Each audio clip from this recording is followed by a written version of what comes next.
안녕하세요. 오늘은 빙어 낚시에 대해서 좀 이야기를 하려고 하는데, 저번에 빙어 축제를 갔더니 사람들이 생각보다 빙어를 잘 못 잡으시더라고요.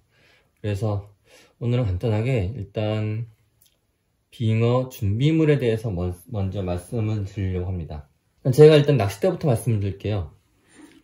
낚시는 크게 두 가지로 할 수 있어요. 첫 번째는 찌를 이용한 챔인데, 요렇게 좀 굵은 낚싯대와, 그 다음에 요 가는찌, 이런, 보통 미니찌라고 보통 부르는 건데, 미니찌 종류 좀 여러 가지 있죠. 같은 경우는 이렇게 찌가 여러 가지 있는데, 이런 미니찌를 이용한 찌낚시가 하나 있습니다. 요거는 낚싯대가 일반적인 얼음 낚싯대 쓰시면 돼요. 그리고, 이렇게 얼음 낚싯대에 맞는 또 얼음 릴을 하나 쓰시면 됩니다. 이렇게 준비를 하시면은 기본적인 빙어 찌낚시를 할 수가 있어요. 이런 미니찌랑 이런 이제 낚싯대를 이용해서 일반적인 얼음 낚싯대입니다. 이렇게 할 수 있는 게 하나가 있고, 그 다음에 이거는 이제 끝보기 낚싯대인데, 이런 끝보기 낚싯대를 이용해서 낚시를 할 수도 있습니다. 이런 끝보기 낚시는 찌를 이용하지 않고 맨 끝에 낚시 초리대죠. 초리대의 움직임을 이용해서 빙어의 입질을 느끼고 그 다음에 챔질을 하게 됩니다. 이거는 수동 릴과 끝보기 낚싯대의 조합인 거고요. 이렇게 사시면은 한 15,000원 정도에서 20,000원 사이면 살 수 있습니다. 그리고 요거는 제가 많이 쓰는 바낙스에서 나왔을 거예요. 바낙스죠. 바낙스에서 나온 카이젠 빙어 릴인데 전동 릴이에요.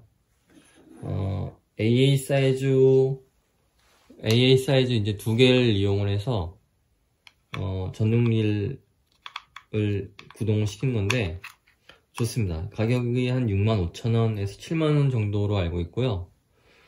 이것도 끝보기 낚싯대예요. 보시면 알겠지만 되게 부드럽습니다. 이것도 빙어 입질을 요 초리대의 움직임으로 느끼게 됩니다.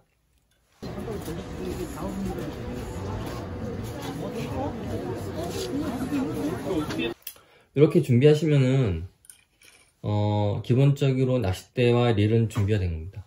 저는 개인적으로는 아까 말씀드렸다시피 이런 찌낚시채비보다는 이런 끝보기 낚시채비를 더 추천드립니다. 왜냐하면은 끝보기 낚시채비는 원줄에다가 낚시채비만 연결하면 돼요.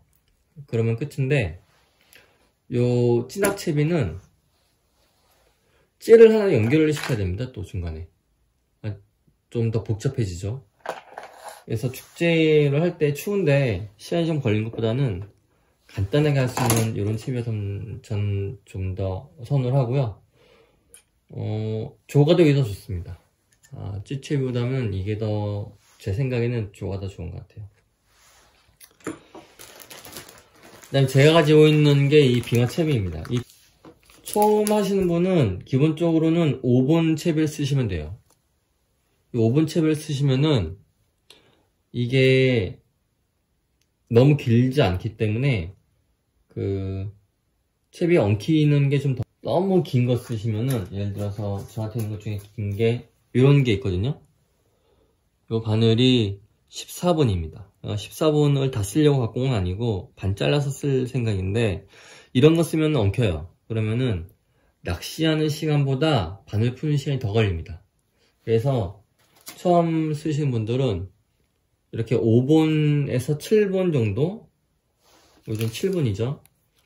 5번에서 7번 사이에 이 채비를 준비하시는 게 적당합니다.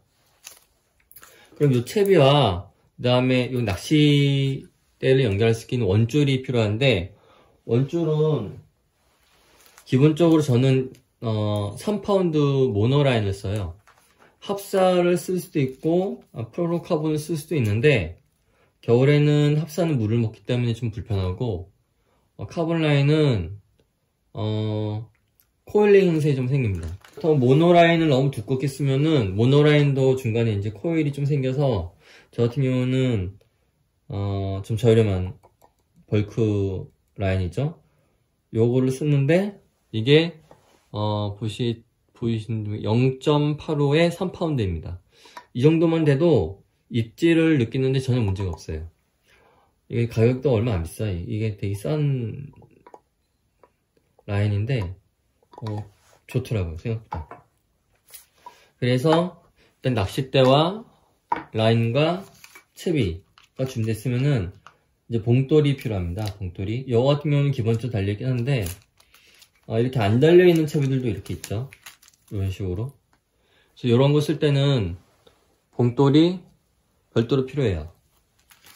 바늘 준비하실 때 중요한 게 이게 5본도 중요하지만은 호스도 중요해요. 이게 1호라고 적혀있죠. 1호라고 적혀있고 1.5호라고 적혀있고 그 다음에 이거는 여기 보면 2.5호라고 적혀있는데 2.5호라고 적혀있어요. 근데 이게 너무 작은 빙어한테 너무 큰 바늘 쓰면은 못 물어요. 물지 못하는데 또 반대로 큰 빙어한테 이런 작은 바늘 쓰면 얘들이 목구멍까지 생겨버립니다. 그러면 밴드 시간이 많이 걸려요. 그래서 내가 가는 곳의 빙어 크기에 따라서 이 빙어 바늘의 사이즈를 정하셔야 됩니다. 보통 0.85부터 2.5까지 나오는데 빙어 축제장에 갔는데 빙어가 좀 크다 그러면은 1호나 1.5호부터 시작하시면 돼요.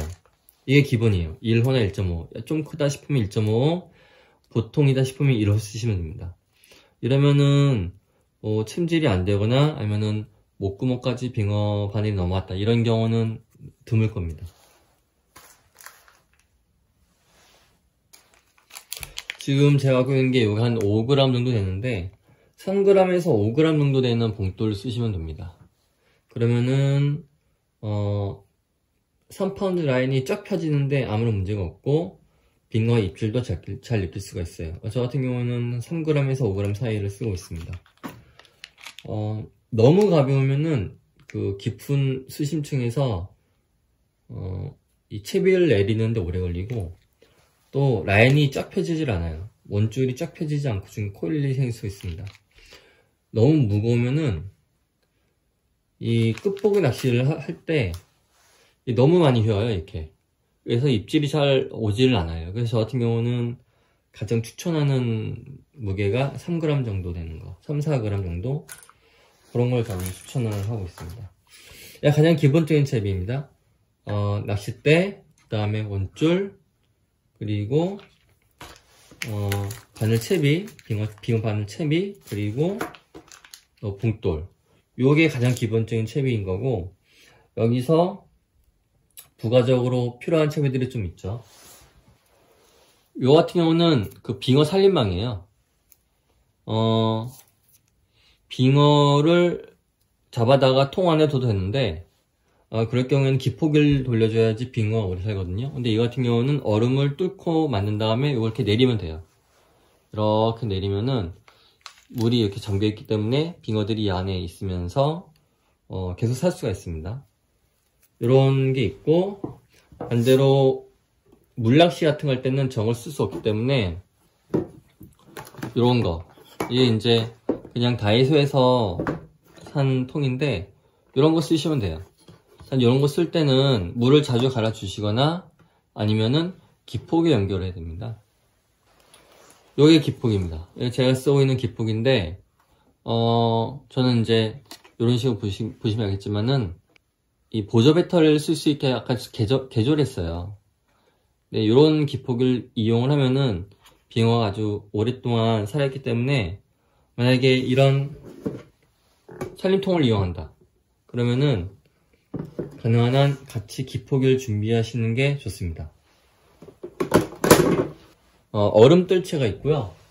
그 다음에 추울 때 손을 녹일 수 있는 난로가 이제 필요하고요. 아니면은 이런 식으로 이제 핫팩이 있으면은 괜찮습니다. 근데 핫팩보다는 난로가 좀 더 좋더라고요. 이 핫팩을 손에 이렇게 갖고 있기 힘든데 난로는 손을 뗄 수 있으니까요. 이런 준비가 다 됐으면 이제 빙어 낚시 할 수 있는데, 처음에 설명드린 4가지. 이게 가장 기본이에요. 이런 바늘, 그리고 봉돌, 그 다음에 라인, 그리고 낚싯대. 만약에 찌낚시 할 경우에는 이렇게 찌가 이제 필요하고요. 축제장에 가시면은 이렇게 하면 준비를 하시면은 마리수를 좀 많이 잡을 수 있을 거예요. 일단 이번 시간은 여기까지 하고요. 다음 시간에는 하나하나 자세하게 리뷰를 해보도록 하겠습니다. 감사합니다.